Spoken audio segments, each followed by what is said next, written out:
Roger John Madden Juanito, and I'm sitting out back of the Visitor Center and Chamber of Commerce for Asheville, North Carolina, also the Lenore Rhine University.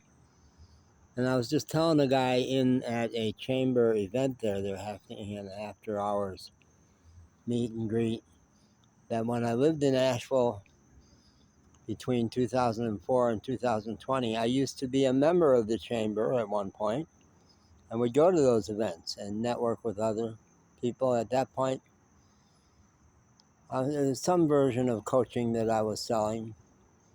But at one point, I also was a professional dog walker, so it may have been that. I don't know. At this point, as soon as I get my surgery done and get my feet on the ground here and get indoors again, as opposed to 14 nights on the street, which I just experienced, my first 3 months in Asheville from May 2 until now have been either in the hospital or on the streets mostly. I just completed 14 nights in a row on the street, the longest I've ever done anywhere in the U.S. or Mexico, and pretty rough. But the last night, ironically, was back here where I've attempted to sleep for the night before, but always ended up walking all night.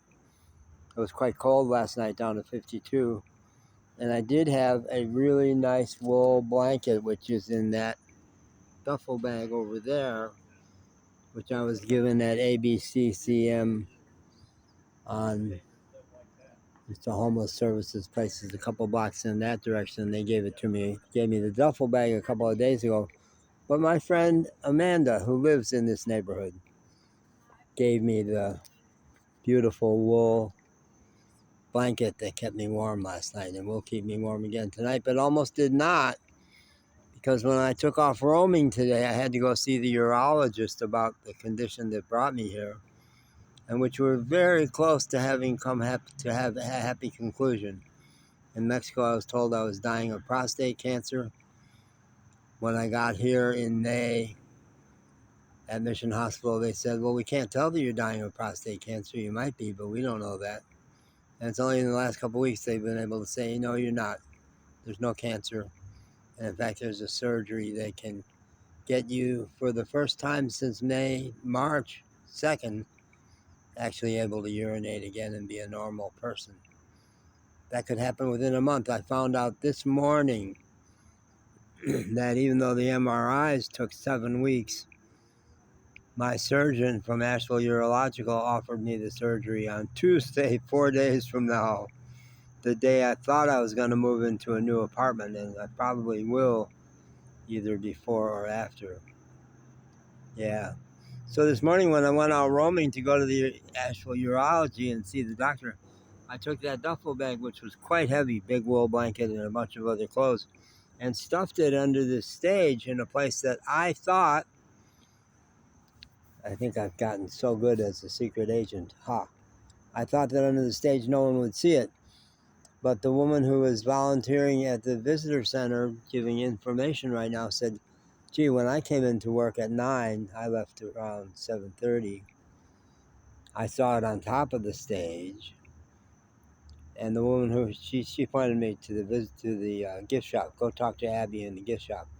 Abby in the gift shop said, ooh, I think it went to the dumpster.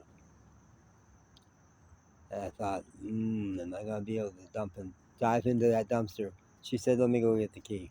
So she closed up the gift shop, ran and got the key, and came back triumphant and happy with that. And a bunch of snacks from the gift shop. I got a bunch of snacks from AVCCM, and now I got a bunch of snacks from the meet and greet, where I actually did talk to one guy. I got the business card for one guy who does business-to-business marketing, and my coaching is damn good.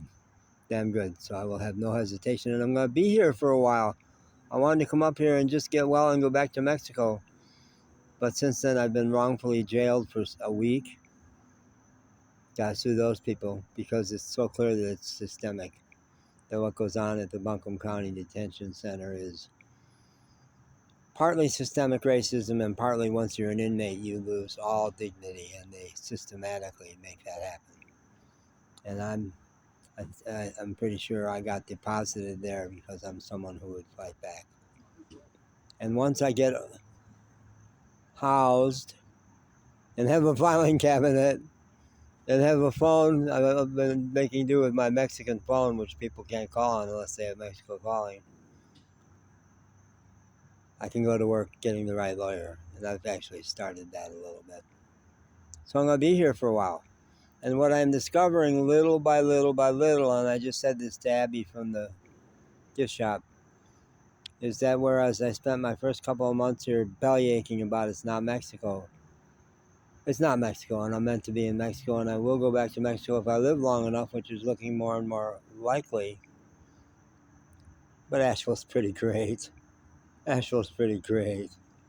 A lot of great people, a lot of wonderful people, beautiful mountains, so lush, bears. Yeah, Asheville is all right with me, and I'll be glad to be here for what looks like at least a few more months in my new apartment, which looks pretty great too. Okay,